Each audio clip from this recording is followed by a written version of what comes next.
Ayan had everything figured out. A steady job as an architect, a beautiful apartment in a quiet part of the city, and Meher, a woman who loved him fiercely, the kind of love people spent lifetimes searching for. Their wedding was 3 months away. Meher would spend her evenings planning floral arrangements and venue options while Ayan reviewed blueprints and construction schedules. Their life was organized, polished, predictable. But something had started to shift. It began subtly. A lamp knocked over one morning, muddy footprints across the kitchen tiles, the front door left ajar. Ayan brushed it off as forgetfulness. Meher wasn't convinced. Then one night, she woke up to find the bed cold beside her. Panic gripped her chest. She searched the apartment, calling his name in hushed desperation. A soft sound came from the hallway, bare feet brushing against the floor. There he was, Ayan, eyes wide open yet blank, walking out the front door.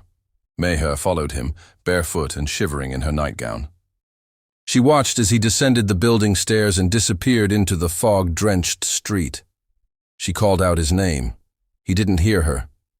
He moved like a man possessed. She caught up to him, shook him gently. His eyes blinked rapidly before awareness returned. He stared at her, confused. "What happened?" he asked. Meher took his hand and led him home. The next morning, she convinced him to see a doctor. After a brief evaluation, the doctor suggested something harmless, yet strange: sleepwalking. "Not uncommon under stress," he said. "Maybe keep a night camera running to observe the pattern." That night, Ayan agreed reluctantly. They set up a small recording device on the dresser, pointing it toward the bed. Ayan laughed about it, trying to make light of the situation. But Meher couldn't shake the feeling that something about the way he walked, the way he looked right past her, wasn't normal. Days passed. Every few nights, the footage revealed strange things. Ayan, standing still for long minutes, whispering things in his sleep. Then one night, as Meher scrolled through the footage alone, her heart paused. He was speaking. One word, whispered over and over. Rayyan, a name she had never heard before. She watched as Ayan got out of bed and exited the frame. The buy. Timestamp, read 2:17 a.m. The next morning, she didn't say anything. She wanted to believe it was meaningless, but the name echoed in her mind like a thread unraveling. Ayan, oblivious, continued with life as usual. But his dreams grew more vivid. Faces he couldn't name appeared in flashes.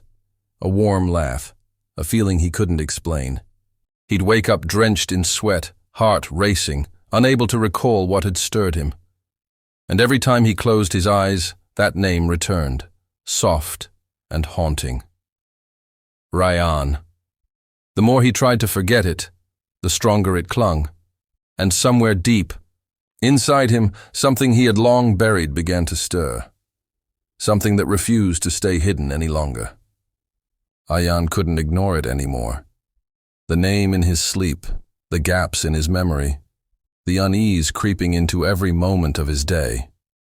He waited until Meher was out and sat down to watch the full footage from the past week. What he saw left him cold. At precisely 2:14 a.m., he rose from bed, opened the door, and walked out. The camera caught only the beginning, but it was enough. His posture, his expression, it wasn't random movement.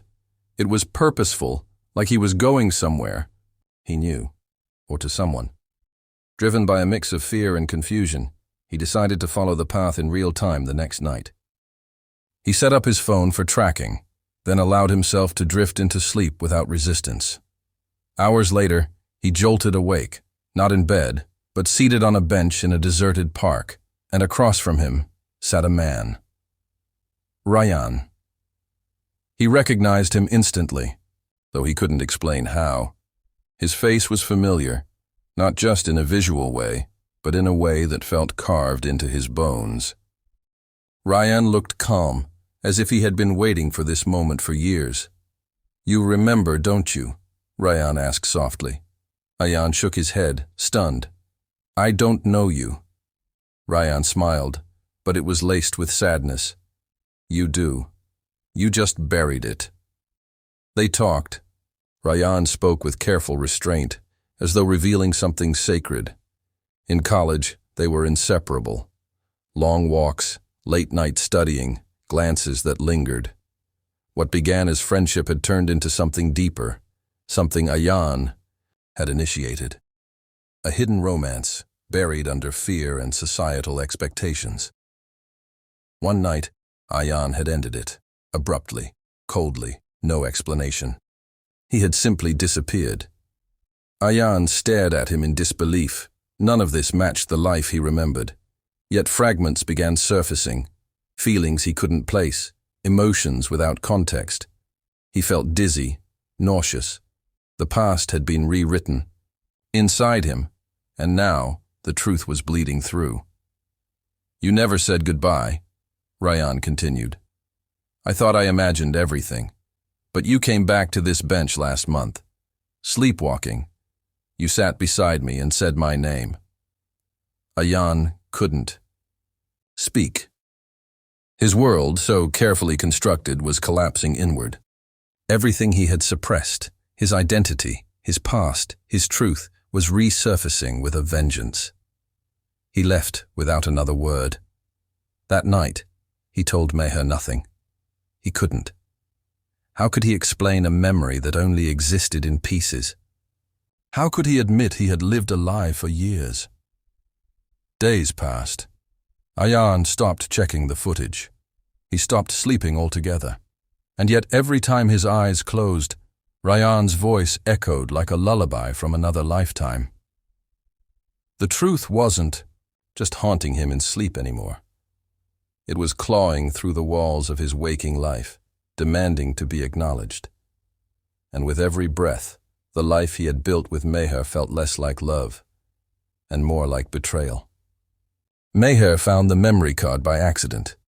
Ayan had removed it from the camera but forgotten to hide it properly. Curiosity led her to the computer.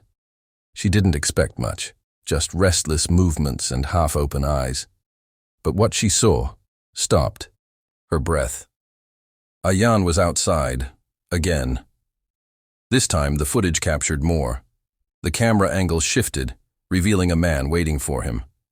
The way Ayan moved toward him wasn't random. It was familiar, intimate. There was a pause.